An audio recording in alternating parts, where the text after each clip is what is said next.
Assalamualaikum warahmatullahi wabarakatuh.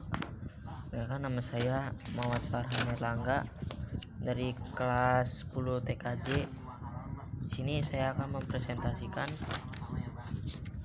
apa itu K3LH dalam menggunakan komputer. K3LH adalah pengertian tentang program kesehatan dan keselamatan kerja dan lingkungan hidup pada suatu perusahaan atau instansi lain yang memiliki banyak pekerjaan atau karyawan.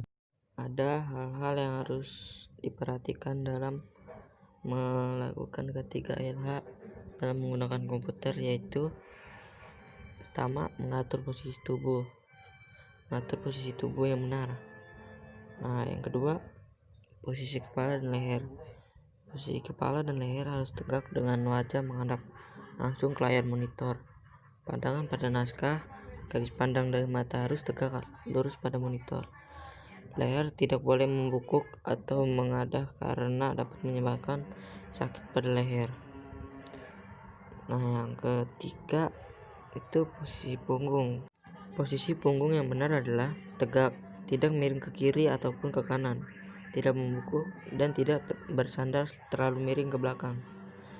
2. Posisi pundak. Posisi pundak yang baik adalah posisi pundak yang tidak terlalu terangkat dan tidak terlalu ke bawah. Jika otot-otot di bawah masih tegang, berarti posisi pundak belum benar.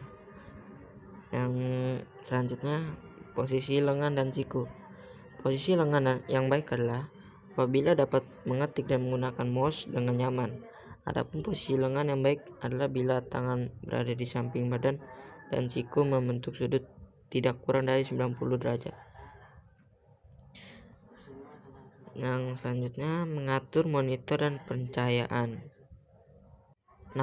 Untuk mengatur keluhan pada mata, perhatikan penggunaan monitor seperti berikut. Letakkan monitor sedemikian rupa di ruangan yang tidak ada cahaya dan memantulkan dengan layar komputer.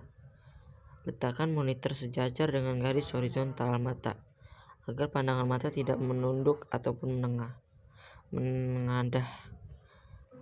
Selanjutnya, aturlah cahaya monitor agar tidak terlalu terang ataupun terlalu gelap. Seringlah mengedipkan mata untuk menjaga agar mata tidak kering. Sesekali alihkan mata keluar ruangan untuk relaksasi mata. Usahakan untuk menempatkan layar tampilan sedemikian rupa sehingga bagian samping layar tampilan menghadap ke jendela.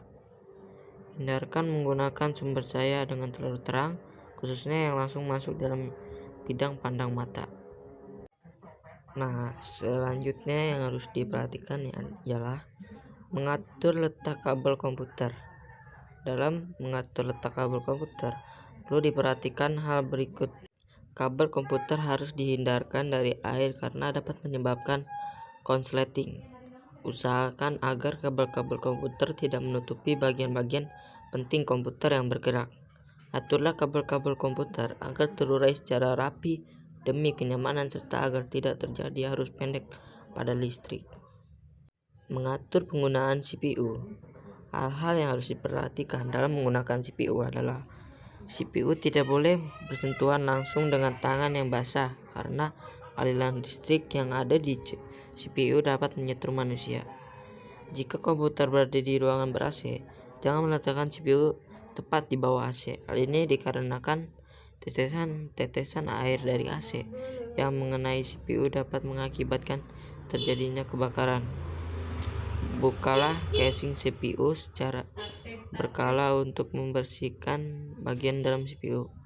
Gunakan kuas cat dan kain kering untuk membersihkan debu yang menumpuk pada bagian tertentu di CPU, terutama pada bagian kipas pendingin, baik di prosesor maupun di power supply.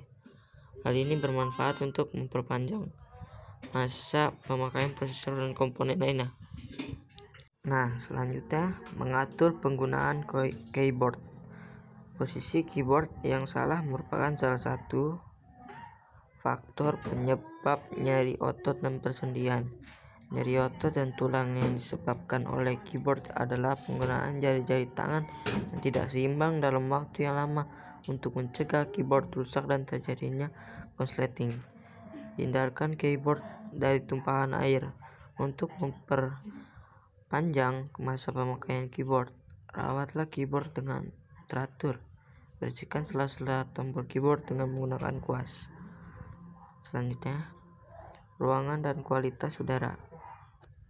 Nah, agar pemakaian komputer bisa berjalan dengan baik, maka harus ditunjang dengan suasana ruang dan lingkungan yang benar juga. Mengenai berkualitasan udara, dengan bertambahnya panas udara maka akan mempengaruhi kinerja seseorang.